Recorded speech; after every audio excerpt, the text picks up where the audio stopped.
within a year or two, we had contact. All of you know what happened near Pensacola, where we were out on a beach with about 50 people. A couple of them were Air Force pilots, a colonel and another guy. And there were 4 ET craft that materialized and vectored in and was filmed. So we were getting helicopters, jets, all kinds of stuff coming in to our contact sites. And we still do to this day.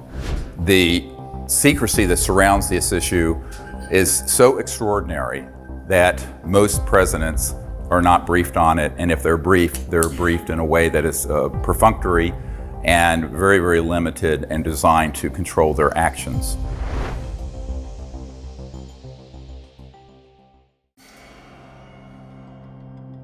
The purpose of this seminar today is really to go in depth and share things I have not shared publicly about how disclosure has happened, because it has happened and is happening, and what the process was that led up to that. But I first want to thank you guys for coming here and having the interest, because it's the public that has actually made disclosure happen from the beginning. Although it was requested by some folks at the CIA, which we'll get into, it's the public that's really enabled it, including all the now 550 top secret military and corporate witnesses that have come forward. Now, I want to state that at this point, the numbers are continuing to grow. And most of those witnesses are people who've been in the intelligence community or Department of Defense, some branch of the armed forces, or corporations that deal with so-called unacknowledged special access projects, super secret projects that deal with UFOs. And only about 1/5 of them have consented to be filmed and have their persons identified to the public. The reason for that is fear and concern for their own privacy and concerns over some issues that I don't think we need to worry about at this point around the legalities. And we'll get into this over the course of the day. And the main purpose of the Disclosure Project was really to educate the public that we're not alone in the universe, and that this has been known by highly classified projects for 70 years, and that those projects have, unfortunately, become illegal and unconstitutional operations that operate transnationally.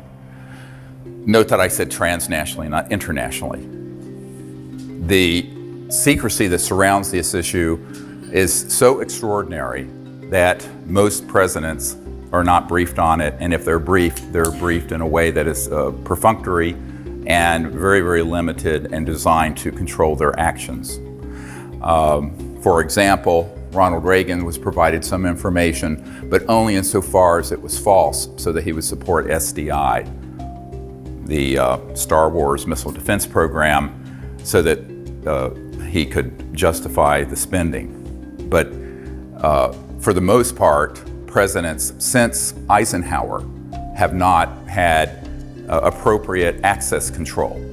Now, what I mean access control? This means not only access to the program, but control over them. And people need to make at the very beginning, a very clear understanding between knowing and being able to do anything about it.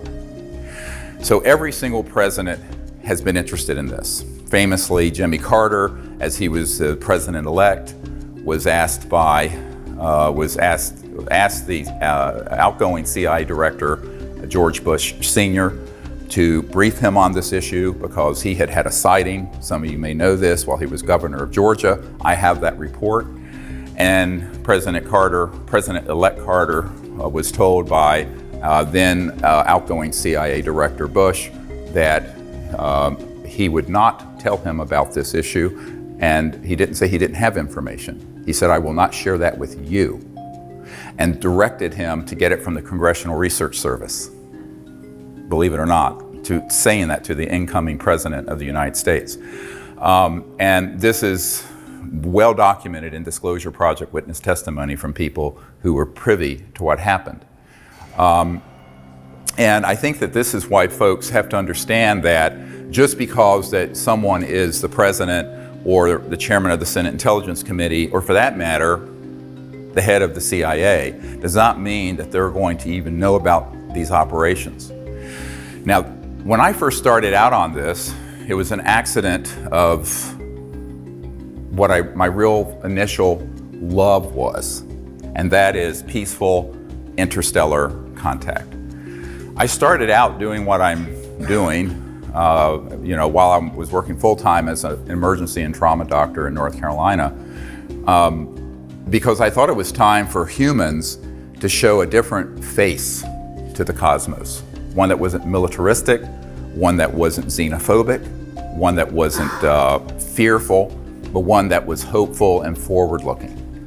And so I founded the Center for the Study of Extraterrestrial Intelligence 25 years ago, in CSETI, to do exactly that. And so we set upon this project, sort of just grassroots, and right away, but within a year or two, we had contact. All of you know what happened near Pensacola, where we were out on a beach with about 50 people. A couple of them were Air Force pilots, a colonel and another guy. And there were 4 ET craft that materialized and vectored in and was filmed. Very poor film footage, old high-8, no night scopes, but it was actually quite close. This ended up on the front page of the Pensacola paper the next day. And that at that point, what I was doing got put on the radar scope of the national security state of folks dealing with this. This is the part of the story most people don't understand.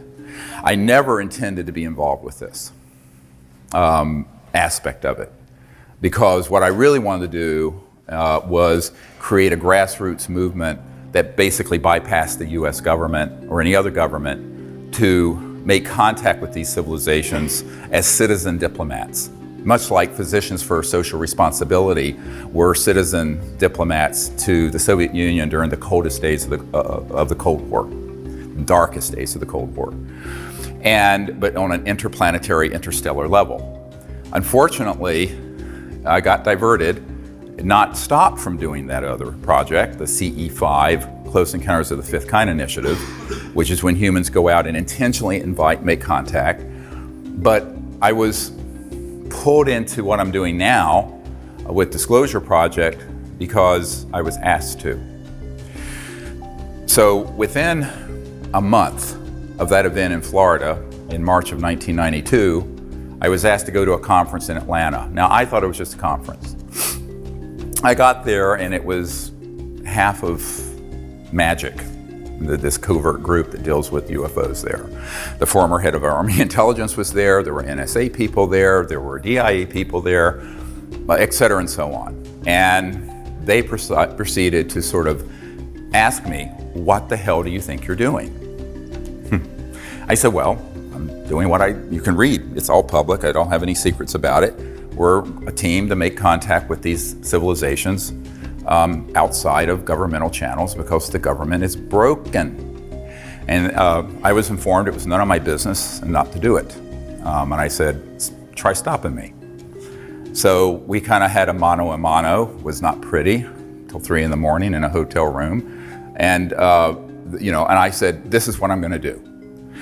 So there were people opposed to what the CE5 contact program was from the very, very earliest days. Most people don't realize that. On the other hand, there's a senior official at the CIA who flew down on a jet to my town in North Carolina, Asheville, North Carolina, to say, do it and don't give up. Someone's got to do this because it's completely out of control. And moreover, someone's going to have to spearhead not only making contact, but informing the public because the system is so completely dysfunctional. Now, the person who was sent down was a man whose family founded the California Institute of Technology, one of the most prestigious universities in America, and is associated with the NSA and CIA. And I said, well, I'm a country doctor in North Carolina, rambling around in an ER, and I'm doing this sort of as just an ad hoc group. to do this? He says, no, well, someone is going to have to do this, but also is going to have to educate the public. And I said, well, I'll do what I can in between ER shifts and raising 4 children. And as things went, you know, that was sort of the initiation and my initiation into this sort of weird, down the rabbit hole world of secret projects. I'm going, why is this guy coming as an emissary of this very senior CIA person who's involved in this, begging me to do something? Why don't they just do it? Anyway, so you're going to see this leitmotif repeated over and over again over the course of today. And at that point I said, okay, well, I will do what I can. And a few months later, there was a man named Bill Clinton, got elected to the presidency of the United States. And I was immediately approached by people who were friends of his and who said, well, you know, this is something that he's very interested in. And it's well known that his good friend Webster Hubbell, who was third in command at Justice Department prior to being convicted of some other problems, said that Bill Clinton asked that he wanted to know about 2 things. Who really killed Marilyn Monroe? Because he had a fascination with Marilyn Monroe. And who killed Jack Kennedy? And also, what is this UFO stuff? Is there anything really to it? So he made a directed inquiry, and as Webster Hubbell reported in his book, Friends in High Places, this is not, you can read it and see, they made inquiries into the subject and they, quote, were not happy with the answers they were getting, which is a polite way of saying they know they were being lied to. Well, at about that time, and a little bit before some of the Clinton folks approached me, some military people who were friendly to disclosure approached me, who had had experiences either on battleships or at strategic air command facilities where nuclear facilities are hosted, and said, you know, I'll do anything I can to help you. And one of these men was a naval commander who was very connected up in the Pentagon. And he showed up at my door, basically, and at my home. And I thought initially he was a spook, a spy. And I said, well, this spook is probably here to disrupt my project.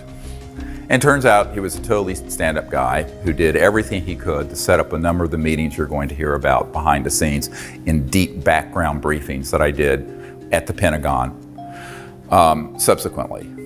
And we decided to have a meeting. I was invited by a former State Department person to have a meeting at the Monroe Institute, which is ironically about 10 minutes from where my country home is now in Virginia, to discuss how to put together a team of people to brief the correct folks in government and encourage them to end the secrecy.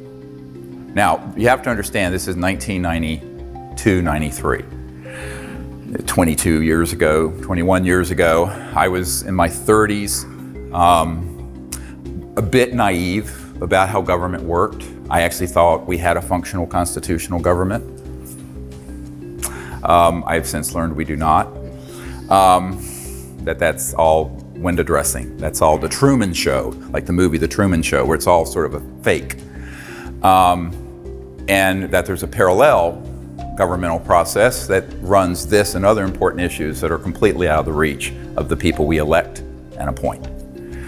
But at that time, so we had this meeting, and it was decided that we should contact certain key people in the US government to, in military speak, deconflict the CSETI contact teams from Air Force and other military operations so that they didn't interfere with us and we didn't interfere with them. That was the purpose of it, was to deconflict that, because we didn't want interference from those guys with what we were doing, which we were getting a lot of interference. We were getting helicopters, jets, all kinds of stuff coming in to our contact sites, and we still do to this day, which have been filmed and documented. So unfortunately, we said, this is something that is really critical if we're going to make contact and not have it become something where something terrible happens accidentally. Okay, so my military advisor who came forward said, let's see what I can do and run this up the flagpole, as they say. And so he knew the head of intelligence for the Joint Chiefs of Staff, an admiral, who, Admiral Kramer, with a C, C-R-A-M-E-R. And he went in, had a meeting, and said, look, we really need to have a meeting with the Air Force intel people at Wright-Patterson Air Force Base, to which the Roswell remains were sent, and which still had what was called the National Air Intelligence Center, and then it became the Foreign Aerospace Technology Center. It was always FTD, a Foreign Technology Division of the Air Force back in the 40s and 50s. It's gone through many name changes. It's the same facility at Wright-Patterson Air Force Base in Ohio.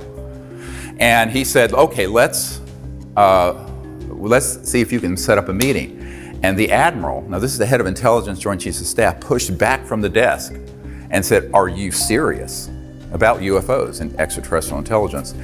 And the commander, military commander who was volunteering to help us said, yes, we're very serious. And so the admiral said, okay, I'll do it. So they refused to take the meeting. Now, so what happened is that J2, what's called J2, head of intelligence joint staff, called the head of Air Force intelligence and said, you will make this meeting happen. And Dr. Greer will be received there because they have something to discuss with those folks. And that was now the fall, September 1993.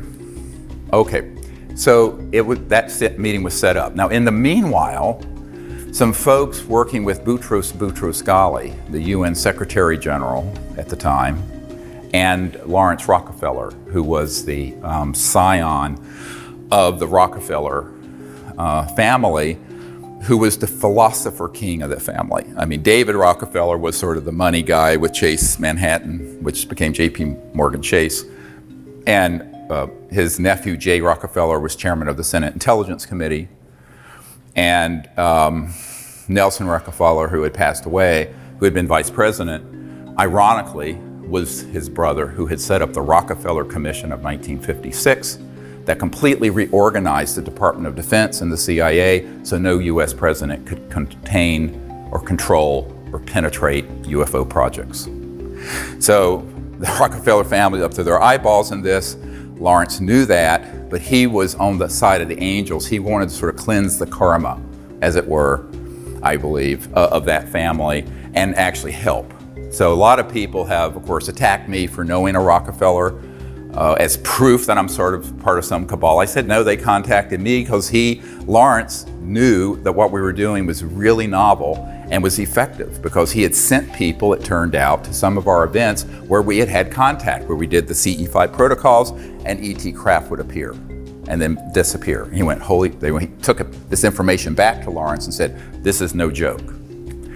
So Lawrence Rockefeller invited me up to New York and then invited me to his ranch, the JY Ranch in Wyoming. And as you know, that's where the Clintons, for the first couple years of their presidency, would vacation in August. But I was asked to go there in September of 1993 to basically share what he thought would just be the information about the CE5 initiative.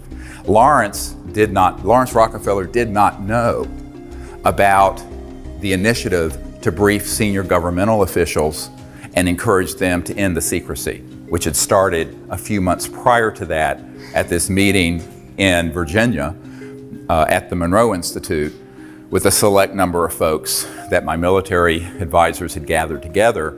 That was July of '93.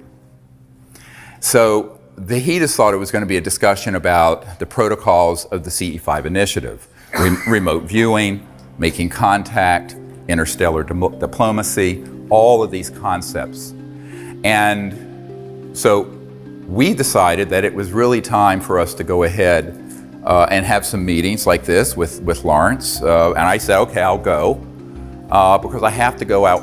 I'm on a trip anyway, taking time off from my medical work in the ER.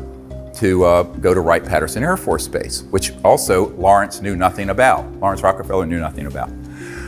So here's what happened. I was going to go to the Rockefeller Ranch just as sort of a guest to share this, and during the course of a sort of a round table, and there were all kinds of people there.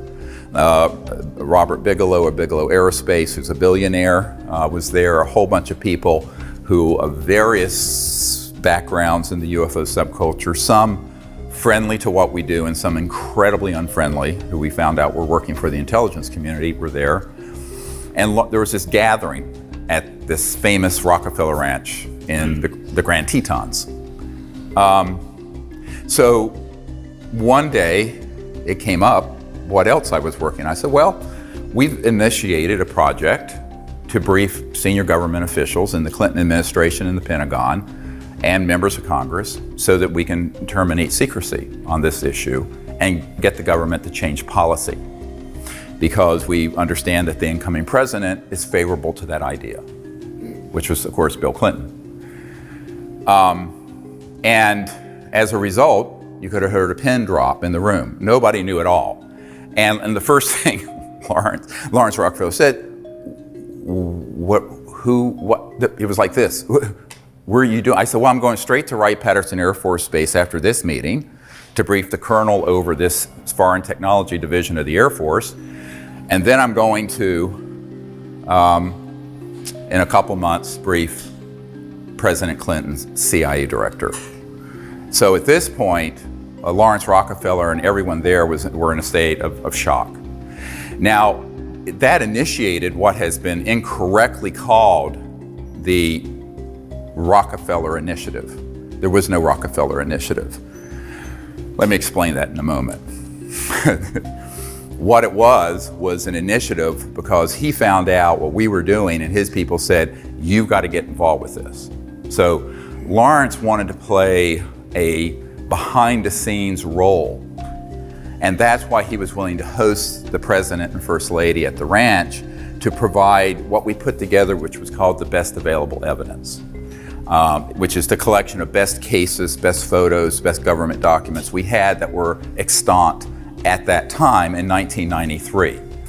So the President was invited out in the following summers, 2 summers, to the Rockefeller Ranch for that purpose. And the UN Secretary General, in the meanwhile, and his wife came to some meetings in what are called salons. A salon is when someone hosts a very nice meeting in a private home with dignitaries, and you have a guest, usually some surprise guest or some interesting character like me, to come in and inform the New York 100 about what's going on. So that's what I did, and they were incredibly successful. Subsequent to that, Mrs. Boutros-Ghali invited us to have a meeting at the UN so I could brief a lot of the diplomats and friends of hers in the UN who were supportive of ending secrecy and making peaceful interplanetary contact. And actually, Leah Ghali herself hosted that for me at the United Nations. If you enjoyed this video, make sure to check out the next one right here on the Best of Dr. Stephen Greer.